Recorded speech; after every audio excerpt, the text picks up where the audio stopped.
Hello student. C U E T 2022 के preparation series में आज मैं आपको बताने जा रहा हूँ अर्थशास्त्र, वैश्विक अर्थशास्त्र यानी कि इकोनॉमिक्स और बिजनेस इकोनॉमिक्स के यूनिट नंबर 6 सरकारी बजट एवं अर्थव्यवस्था, गवर्नमेंट बजट एंड इकोनॉमी से रिलेटेड इंपॉर्टेंट एमसीक्यूज़ के बारे में, जो कि आपके एग्ज़ाम में पूछे जा सकते हैं। ये ऐसे क्वेश्चंस हैं जो बोर्ड एग्ज़ाम्स में या कॉम्पिटिटिव एग्ज़ाम्स में सबसे ज़्यादा आते हैं, पूछे जाते हैं। इसके क्वेश्चंस लगातार फ्रीक्वेंटली आस्क किए जाते हैं, तो पूरी वीडियो के साथ बने रहिएगा। और हाँ, पहली बार अगर मेरे वीडियो से जुड़े हुए इस चैनल के साथ पहली बार देख रहे हैं तो सब्सक्राइब जरूर कीजिएगा। आपकी सीयूटी प्रिपरेशन के लिए कंप्लीट सीरीज, कंप्लीट मटेरियल मैं आपको प्रोवाइड कराऊंगा। तो चलिए शुरू करते हैं आज का वीडियो। क्वेश्चन नंबर 1, भारत का वित्तीय वर्ष क्या है? 1 अप्रैल से 31 मार्च, 1 जनवरी से 31 दिसंबर, 30 अक्टूबर से 1 सितंबर, इनमें से कोई नहीं। तो आंसर होगा आपका 1 अप्रैल से 31 मार्च भारत का वित्तीय वर्ष है। वित्तीय वर्ष यानी कि लेखांकन वर्ष, जिसको इंग्लिश में अकाउंटिंग ईयर या फिजिकल ईयर भी कहा जाता है। भारत के समस्त जितने भी लेखा जोखा होता है वो इसी साल के अंतर्गत, बेसिकली विदेशों का जो वर्ष होता है दूसरे देशों का 1 जनवरी से लेकर 31 दिसंबर होता है, लेकिन भारत का ध्यान में रखिएगा 1 अप्रैल से 31 मार्च का समय है। क्वेश्चन नंबर 2, सरकार बजट के माध्यम से निम्नलिखित में किन उद्देश्यों को पूरा करने का प्रयास करती है? ऑप्शन: आर्थिक विकास को प्रोत्साहन देना, संतुलित क्षेत्रीय विकास करना, आय एवं संपत्ति का पुनर्वितरण करना, उपरोक्त सभी। तो राइट ऑप्शन कौन सा होगा? सरकार बजट के माध्यम से क्या करना चाहती है? सरकार बजट के माध्यम से इन तीनों ही जो ऑप्शन दे रखा है, तीनों ही ऑप्शन को पूरा करना चाहती है। जब तीनों ऑप्शन सही है तो आपका राइट आंसर होगा ऑप्शन नंबर डी, उपरोक्त सभी। बजट के संगठक निम्नलिखित में कौन है? आपको बजट के संगठक के बारे में, संगठक मतलब अंग, बजट प्राप्तियां, बजट व्यय, ए और बी दोनों, इनमें से कोई नहीं। तो ध्यान में रखिएगा, बजट संगठक के जो प्रमुख अंग होते हैं वो है बजट प्राप्तियां और बजट व्यय, यानी कि हमारा आंसर है ए और बी दोनों, ऑप्शन नंबर सी। सरकार के कर राजस्व के अंतर्गत निम्नलिखित में कौन शामिल है? सरकार के कर राजस्व यानी कि टैक्स रेवेन्यू, आयकर, निगम कर, सीमा शुल्क, उपरोक्त सभी। तो तीनों के तीनों जो है सरकार के कर राजस्व यानी कि टैक्स रेवेन्यू का ही पार्ट है। देन में हमारा राइट आंसर है ऑप्शन नंबर डी, उपरोक्त सभी। क्वेश्चन नंबर 5, प्रत्यक्ष कर के अंतर्गत निम्नलिखित में किसे शामिल किया जाता है? प्रत्यक्ष कर यानी कि डायरेक्ट टैक्स, इसमें से कौन सा है? आयकर, उपहार कर, ए और बी दोनों, उत्पाद कर। प्रत्यक्ष कर वो कर होता है जो जिस व्यक्ति पर लगाया जाता है उसी व्यक्ति को पे करना होता है, और यहाँ पर आयकर, जिसकी आय होती है उसी को कर भुगतान करना होता है, जिसको उपहार दिया जाता है उसी को टैक्स पेपर करना। दोनों ही प्रत्यक्ष करके जो है परिभाषा को पूर्ण करते हैं। इनके ऑप्शन आपका सी नंबर होगा, ए और बी दो, जबकि उत्पाद का जो है अप्रत्यक्ष कर है। क्वेश्चन नंबर 6, अप्रत्यक्ष के अंतर्गत किसे शामिल किया जाता है? अप्रत्यक्ष कर ऐसे कर होते हैं जो जिसका भार किसी व्यक्ति पर पड़ता है लेकिन वास्तव में उसका पेमेंट कोई और करता है। ठीक है, जैसे वस्तु एवं सेवा कर, जिसको इंग्लिश में बोलते हैं हम जीएसटी, आयकर, निगम कर, उपहार कर। तो वस्तु एवं सेवा कर जो है अप्रत्यक्ष कर का उदाहरण है, जबकि बाकी तीनों आयकर, निगम कर, उपहार कर जो है आपका प्रत्यक्ष कर के उदाहरण है। Right option is option number A. Next, ऐसे वे जो सरकार के लिए किसी परिसंपत्ति का सृजन नहीं करते हैं क्या कहते हैं? खर्च हो गया लेकिन सरकार की परिसंपत्तियों का, दैट मीन्स एसेट्स का निर्माण नहीं हुआ, तो ऐसे व्यय को हम राजस्व व्यय, पूंजीगत व्यय, या ए और बी दोनों, या इनमें से कोई नहीं। कौन सा ऑप्शन सही होगा? तो इस तरह के व्यय को हम राजस्व व्यय कहा जाता है, that is revenue expenditure. Question number 8, Bharat में 1 रुपए का नोट कौन जारी करता है? वैसे को भारत में नोटों को जारी करने का अधिकार रिजर्व बैंक का होता है, और ऑप्शन में दे रखा है भारतीय रिजर्व बैंक, भारत सरकार का वित्त मंत्रालय, भारतीय स्टेट बैंक, इनमें से कोई नहीं। तो ध्यान में रखिएगा, राइट आंसर है जितने भी नोट, चाहे सारे आरबीआई करे, लेकिन 1 रुपए का नोट और 2 रुपए का नोट, उसके ऊपर के सारे नोट आरबीआई, लेकिन 1 रुपए के नोट और जितने भी सिक्के, उन सबको जारी करने का अधिकार भारत सरकार के वित्त मंत्रालय के पास होता है, that is finance ministry of Indian government. Right option कौन सा है? बी। पूंजी बजट शामिल करता है किसको? राजस्व प्राप्तियां, राजस्व व्यय को, पूंजीगत प्राप्तियां, पूंजीगत व्यय को, प्रत्यक्ष अप्रत्यक्ष कर को, इनमें से कोई नहीं। पूंजी बजट तो पूंजीगत प्राप्तियां, पूंजीगत व्यय आते हैं, जाहिर सी बात है, नाम से ही पता चल जा रहा है, इसमें कोई दो राय नहीं होनी चाहिए। तो आपका ऑप्शन है option number B. Question number 10, निम्नलिखित में से कौन सा व्यय एक पुल के निर्माण में होता है। अगर सरकार ने पुल का निर्माण किया तो आपको बताना है कि उस पुल के निर्माण के लिए जो भी खर्च होगा सरकार ने किया होगा वो किसके अंतर्गत आएगा। पूंजीगत व्यय, राजस्व व्यय, ए और बी दोनों, इनमें से कोई नहीं। तो आपको क्या लगता है, पुल के निर्माण से, पुल का निर्माण होता है संपत्ति का निर्माण, अगर पुल का निर्माण होता है सरकार की संपत्ति का निर्माण होता है, यानी कि ऐसे व्यय जिससे सरकार की संपत्ति का निर्माण होता है उसे क्या कहते हैं, उसे कहते हैं पूंजीगत व्यय, यानी कि option number A is right.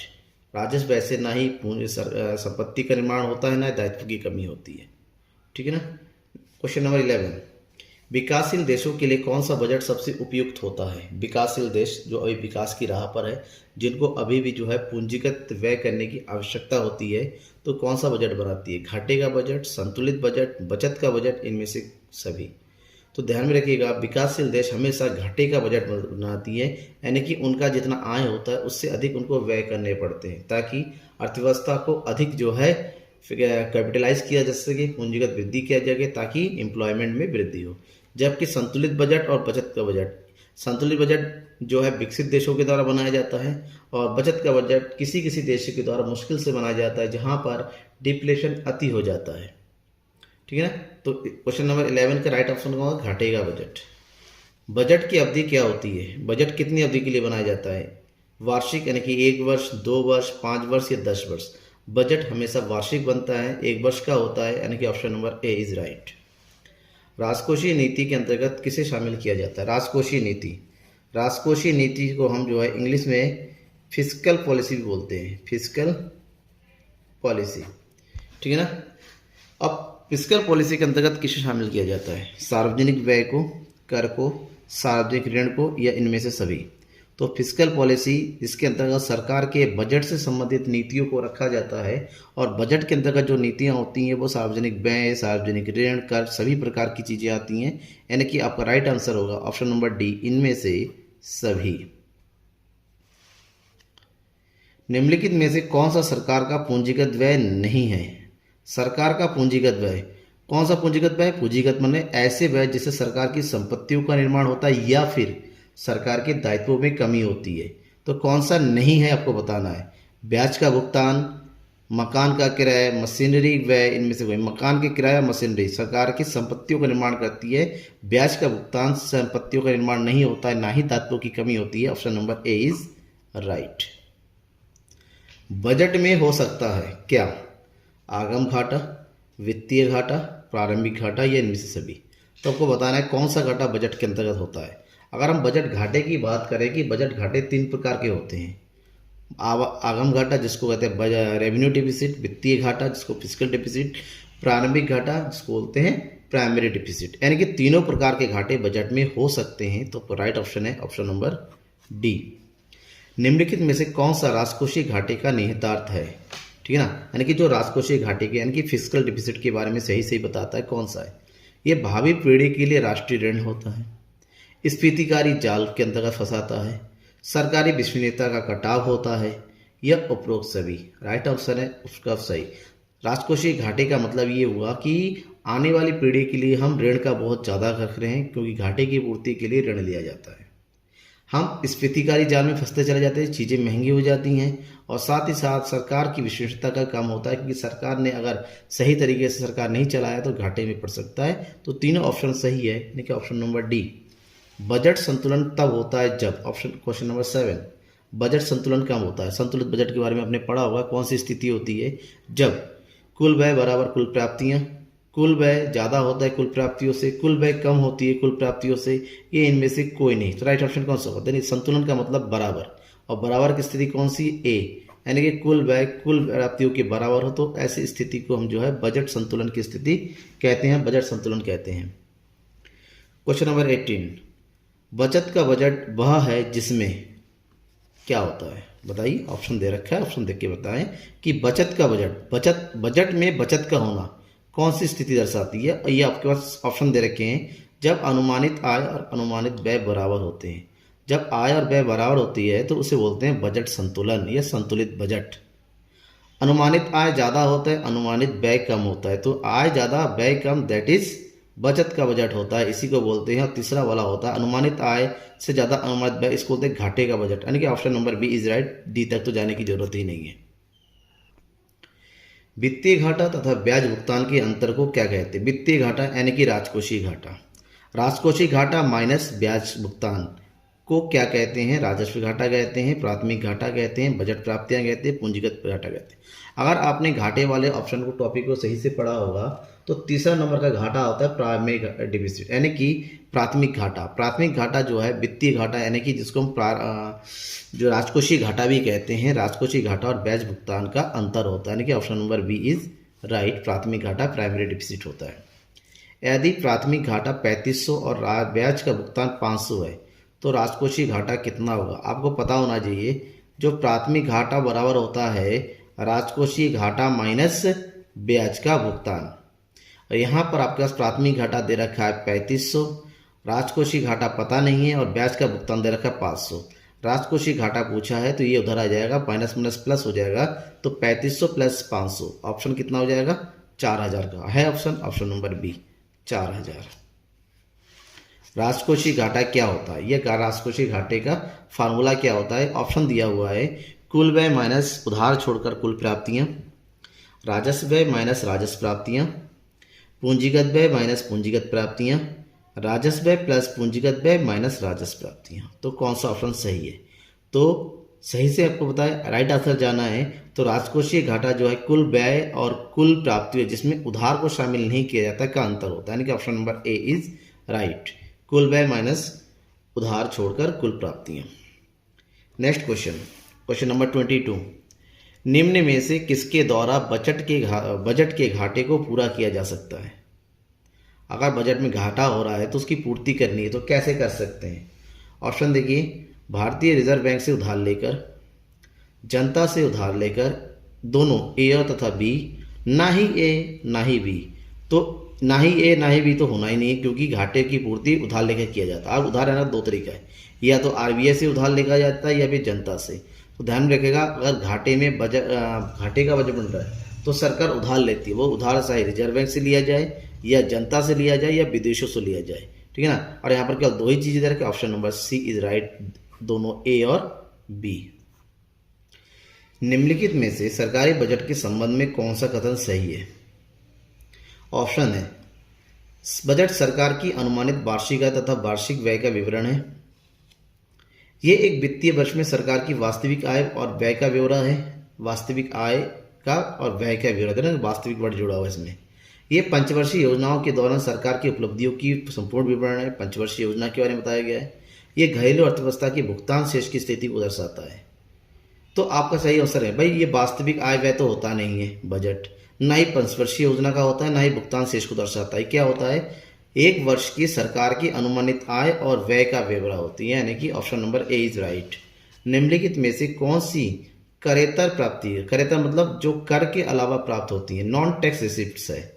उपहार, दान, निगम कर, वस्तु एवं सेवा कर, सब में कर लगा हुआ है, केवल दान में कर नहीं लगा, दैट इज डोनेशन। ये है करेतर प्राप्ति, non tax receipts. Question number 25। उपहार कर एक कागजी कर है क्योंकि, आपको बताना है उपहार कर एक कागजी कर है क्योंकि यह एक अप्रत्यक्ष कर है। गलत। कागजी कर, उपहार कर अप्रत्यक्ष कर नहीं होता है, प्रत्यक्ष कर होता है। यह एक प्रत्यक्ष कर है, ये भी सही है, लेकिन आपको बताना है कि ये कागजी कर क्यों है। यह राजस्व आय के रूप में महत्वपूर्ण नहीं है। ऑप्शन ए और बी दोनों ध्यान रखिएगा।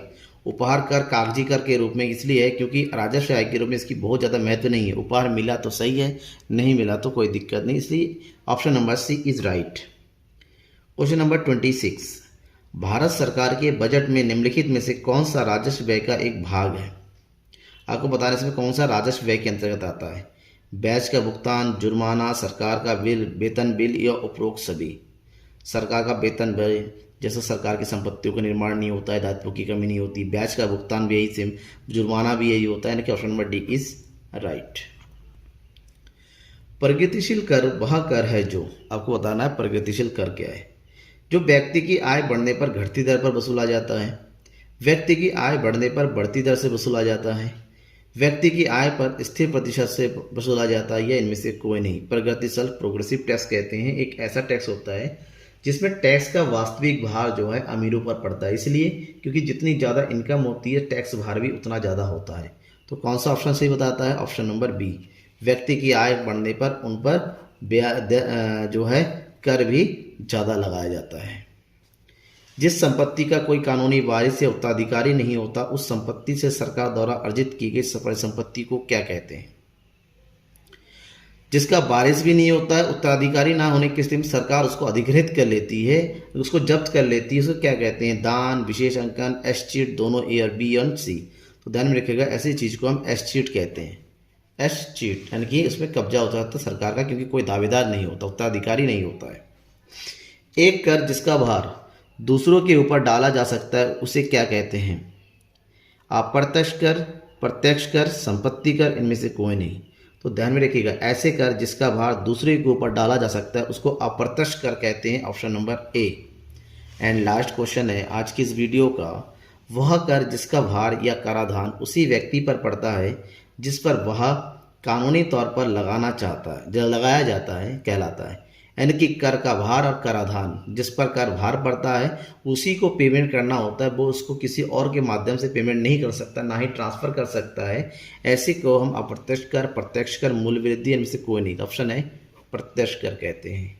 ठीक है ना। वीडियो पसंद आया आपका तो लाइक ज़रूर कीजिएगा, और किस टॉपिक के वीडियो आपको चाहिए, किस तरह की वीडियो आपको चाहिए, आप किस तरह की तैयारी करना चाहते हैं, मुझे कमेंट बॉक्स में बताइए। मैं इसको पूरी तरीके से जो है आपके लिए लाने की कोशिश करूँगा, बताने की कोशिश करूँगा। ठीक है। थैंक यू एवरीवन, लास्ट तक मेरे साथ बने रहने के लिए।